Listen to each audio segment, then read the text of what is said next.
did I want to do here? Let's go. Let's actually take a look what's at the store. Oh, the paralevel Fent.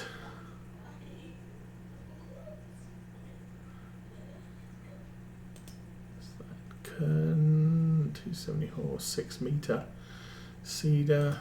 One of those would be nice to have around. Oh, Merlot, we got one of those. That's cool. Oh, I've got the 5M. I just don't have a tractor to put it on. Poop truck, one of those. A sugarcane planter. Slurry tank that I can haul slurry round in. Johnston livestock module for the trailer. I do kind of want one of these. I think there's 2. No, one of them's dropped off. I think. That might be the first one. Okay, so I do want one of these for transporting milk. What the heck's that for? That's for... Is that for the saddle track? No, that's the Homer. Oh, okay. Big one of those. That would be fun. A wrapper and a small forage harvester. Okay then. Well, that's all the things. We're not empty yet.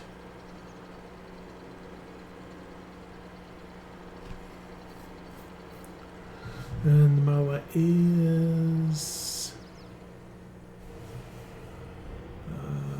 still got 8 minutes. Okay.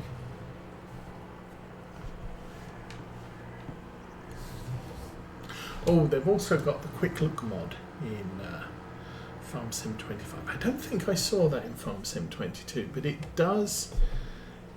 It's a nice little mod in that you can tap the keyboard arrow keys and it'll do a glance, sort of that sort of feature, which is kind of handy when you get to. I use that feature in Truck Sim, American Truck Sim. Button number 4 on the numeric keypad will look left. Button number 5 centers over the steering wheel, and then button number 6 looks right. So if you're at a stop sign, you can stop. You can tap 4, 6, and 5. And if it's all clear, you can then just go. I've got my steering set up, so when I'm turning, when I've got the steering wheel turned, the camera would pan slightly in the direction I'm driving, I'm turning into. And those quick look cameras, they do default to just a straight look. So the camera angle jumps to 90 degrees left, 90 degrees right, straight ahead. But in the options you can modify it so it pans, and you can modify the pan speed so it will go like that and back, and then you look at that way and back. Now that does that means you get to see everything between 90 degrees left and 90 degrees right, as opposed to jumping and potentially missing stuff that's slightly out of your view angle.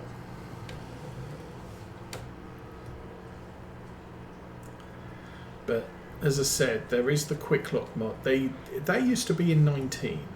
I never found it for 22, or I didn't bother downloading it. One of the two. But there's a lot of mods that were in 19 on the mod hub that never made it to the mod hub in 22. Although you could get them if you went to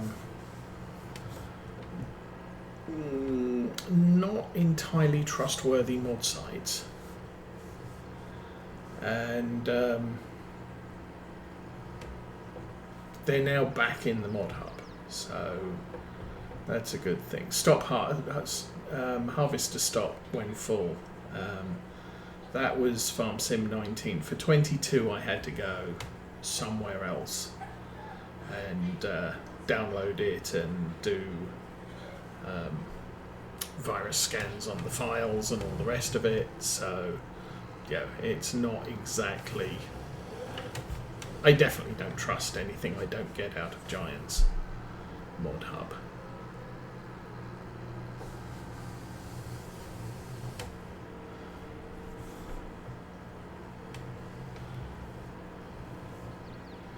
Nice. Although that said, well, I don't know, because Giants have their own mod hub, so they're probably going to be a little bit more thorough in checking their stuff, and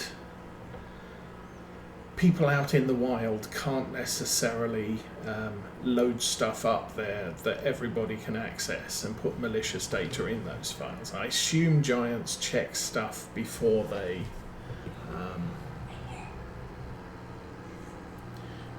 release it. Now with something like City Skylines got a malicious deal or malicious mod, and I think it's because I want to say they rely on Steam Workshop to deliver their mods. I'm not 100% sure. I haven't got City Skylines 2. I was put off because the PC I had at the time was seriously incapable of anything close to a good game experience. That's why I updated it before I got Farm Sim 25. And then we have City Skylines 2, sadly, released with a lot of issues, which kind of got me... I have City Skylines 1. I've probably put about 80 hours into playing it because it's one of those sandbox games, like Farming Simulator. It's a good fun game, but to be honest, I don't have time to get into sandbox building mode in more than one game. Now, maybe once Teenage Osa leaves and it's just me and Mrs. Osa, I'll be able to do stuff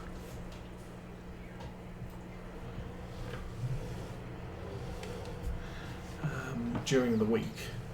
Well, maybe we'll go back to streaming once or twice in the middle of the week, not just Railroader. And part of the reason for Railroader is it's a scripted sandbox. It's not really a true sandbox.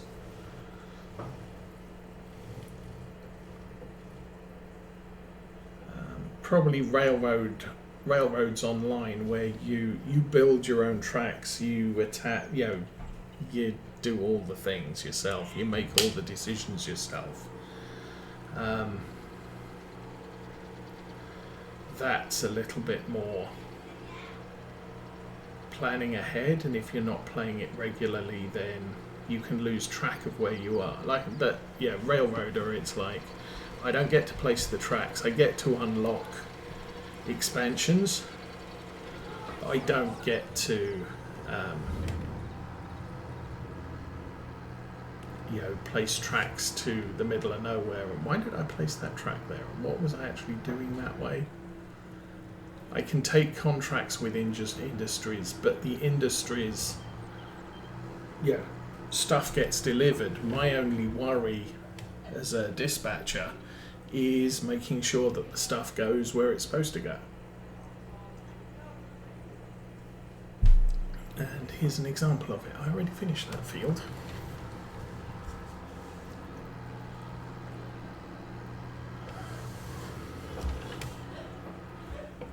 You can tell because I've already started in this one here.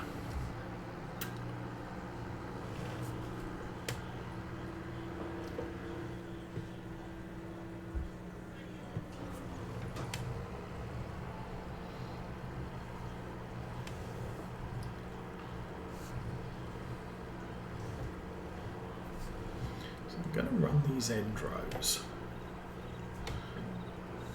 which then means I can just run up and down the field straight.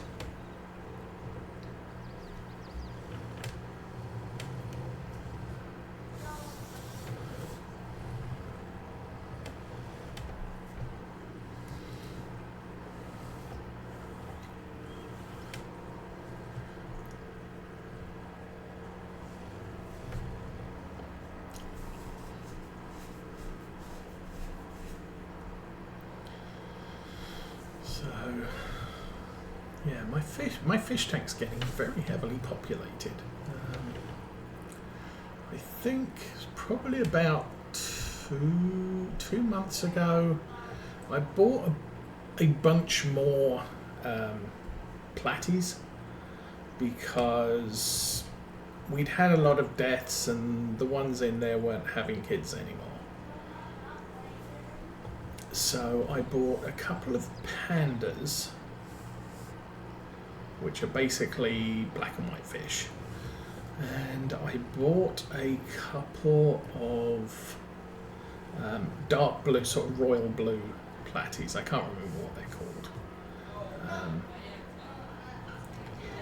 And there are now a good at least 20 babies from that new batch, possibly more, but at least 20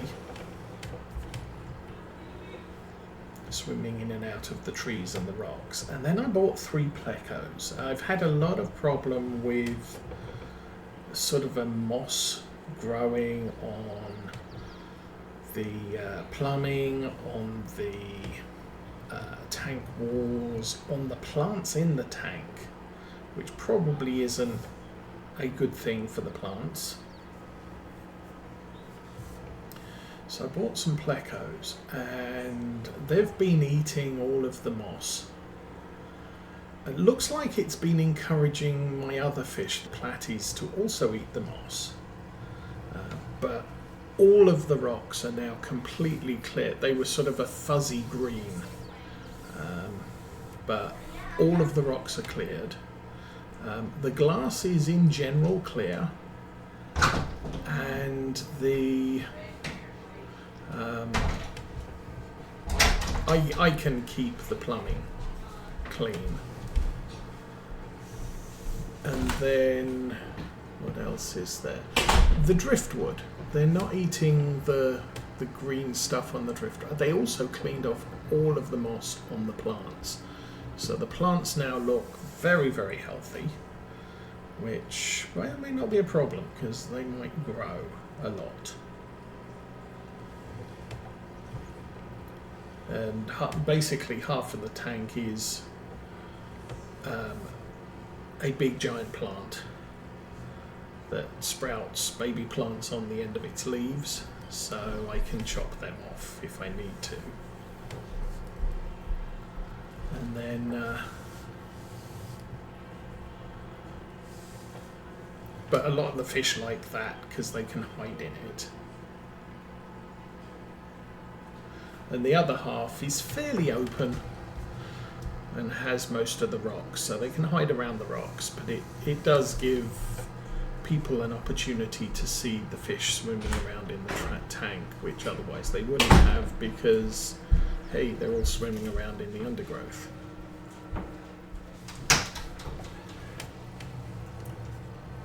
And every so often I'll take some cuttings off the big plant, and at the moment I'm really just throwing them out because it's not like I have much use of them for them. I guess I could see if the fish shop will take them from me, and I do believe there's a couple of families at church that have fish tanks. I could see if they would be interested in some live plants in their tanks and donate them.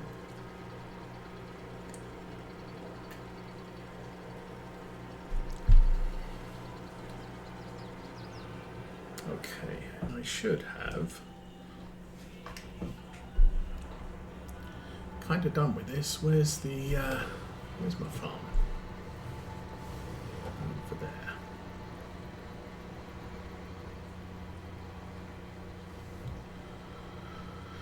Okay, how's diesel? Diesel's good. As I said, I don't think there are any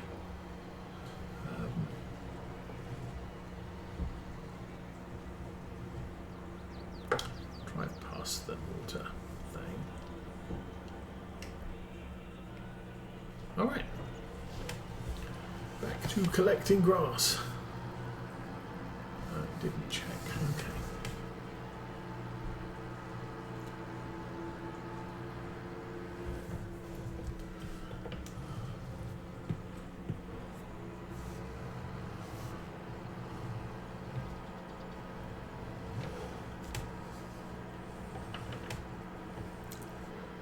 I don't think this has been quite so painful as collecting 2 million litres of product in one day, or mowing 2 million litres of product in one day. Most of the rest of the stuff we can do here is just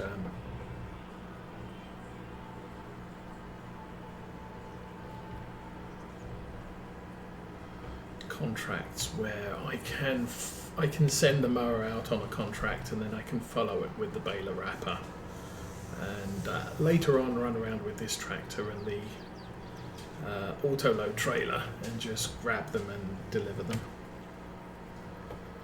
I was kind of hoping there would be some for May, that way we can top up our money, but that's not a big deal. Might do 3 or 4 truckloads up to the bales sell point just to fill up the bank account. That should put us about 200,000 money.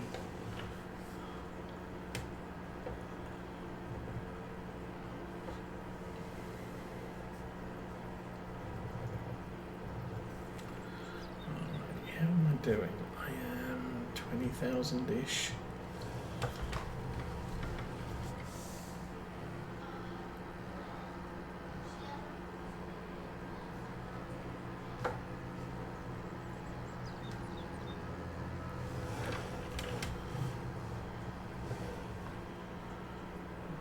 Across the top here, I'll grab that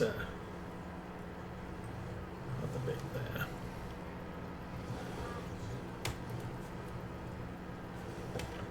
All right.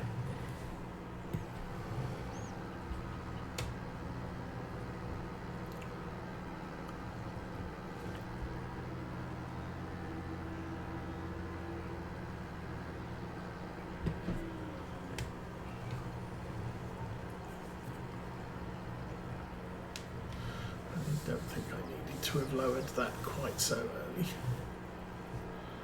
But now we just have the rows to do, so goodly, goodly, goodly.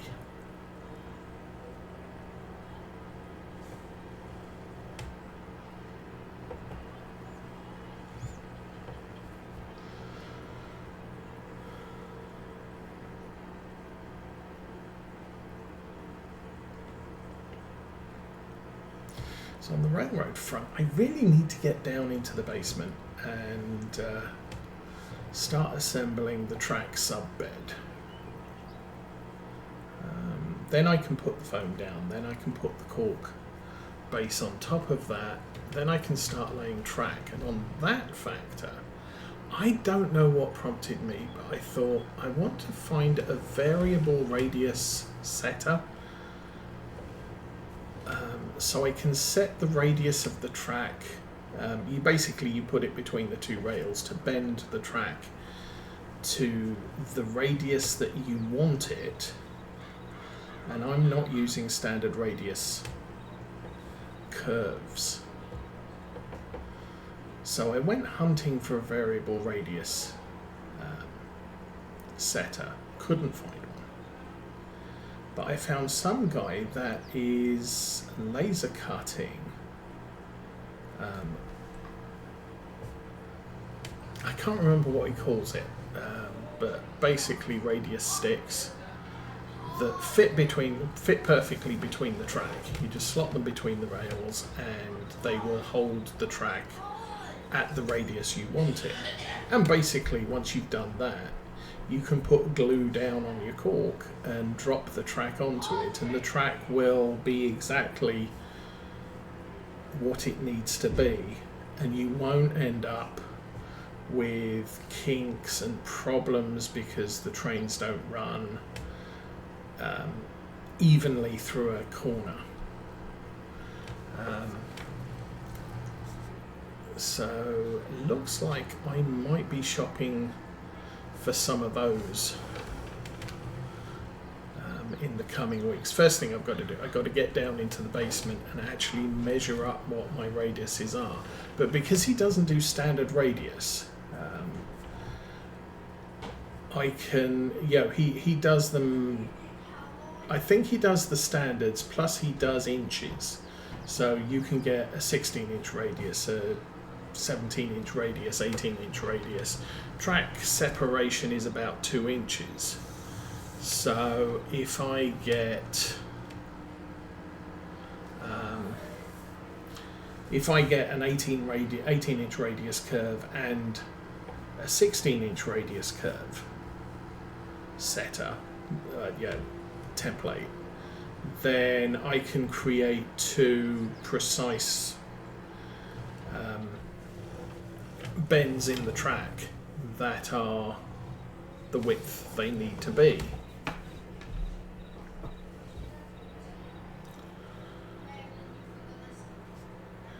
And then I might need some that are a little shallower, like 24 or 28, so that I can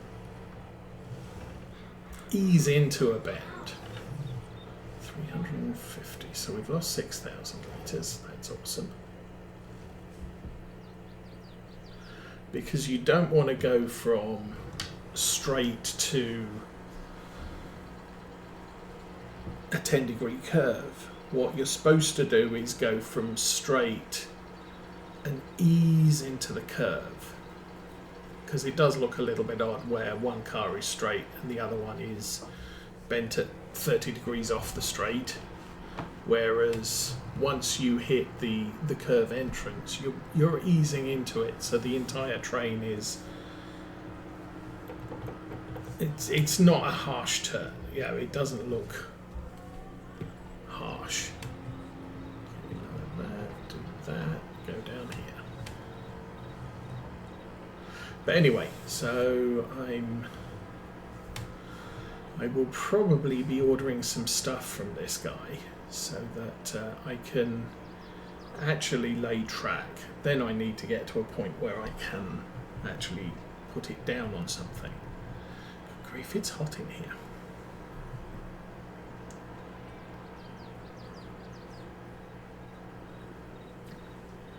Actually, that's something I've noted. During a lot of the time, it's not so bad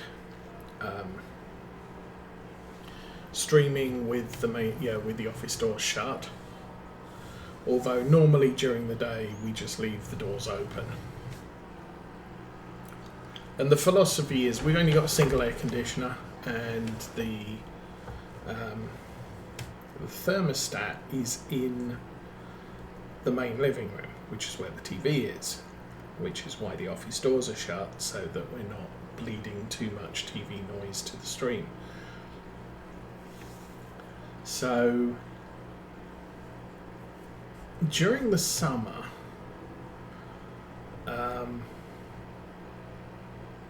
it can get a little bit cold in here, but I'm not too worried about that. Plus we've got 3 to 4 PCs churning out heat like crazy. But this time of year, the only thing, we've got the air conditioning turned off. Even if it gets too hot, the air conditioning won't come on. We've just got the heating on. And so, depends how hot it gets in the living room, but that can cause a lot of hot air to blow out in the rooms that aren't open to the living room and are not affecting what the thermostat in the living room is actually reading. So I've now got 3 PCs churning out heat and no cooling at all in here. And all of the doors into the office are closed.